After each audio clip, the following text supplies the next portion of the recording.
эки маселе боюнча кайрылайын деп атам. Эки маселени тең ыкчам чечип бересиздер деген ойдомун.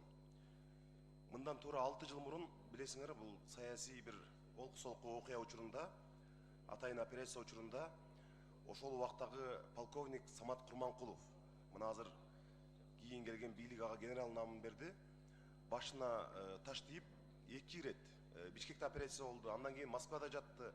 Москвада ооруканада жатканда дагы мен барып кабар алып турдум.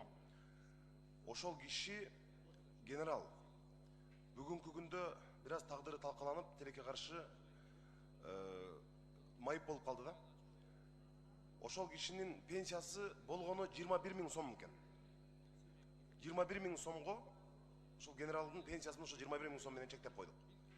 Ал улам дарыланыш керек экен, чет өлкөгө чыгып дарыланыш керек, Кыргызстанда дарыланыш керек, реабилитация болуш керек дем. Ошон үчүн бул каражат абдан жетишсиз. Үй бүлөсү менен мындай бир кыйналып жашап атат да. Ошону Алмаз Акынжанович, ушул маселени эми Кыргызстанда мына 800 000ге жакын пенсионер бар. Бирок ушул Самат Курманкуловдун пенсиясын бир өзүнчө карап бериңиздерчи.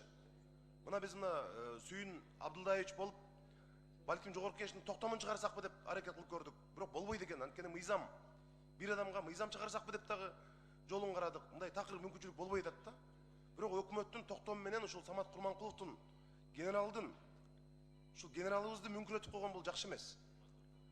Жогорку кеңештин депутаттары буга чейин билесиңер, Жеңиш Токторбаевдин демилгеси менен 1 күндүк айлык маянабызды бердик. МВДга жетекчилигине, өздүк курамына рахмат. Дайыма каражат чогултуп, алар берип атат. Бирок мынтип жашай албайбыз да дайымачы. Ошон үчүн Алмаз Акынжанович, ушул Самат Курманкуловдун пенсиясын өзүнчө карап бериңиздерчи, бир токтом чыгарып. 21 000ге генерал үй бүлөсү менен кыйналып жашап атат.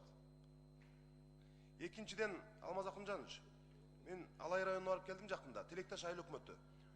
Корул айылы 1 май Кең жылга 9 булак баарында снос деп жанагы баш ал бөрк ал десе баш алгандардын айынан үйлөрдүн бир 90-95% бузулуу алдында турат.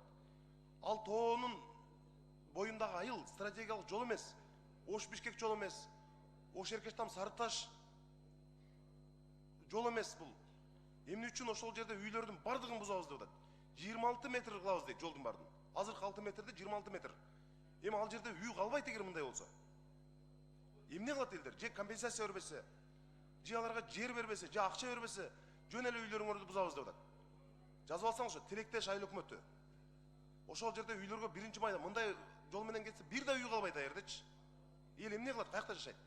Ушуну чечип бериңиздер карап туруп. Тапшырма бериңиз Алмаз Акынжанович. Рахмат.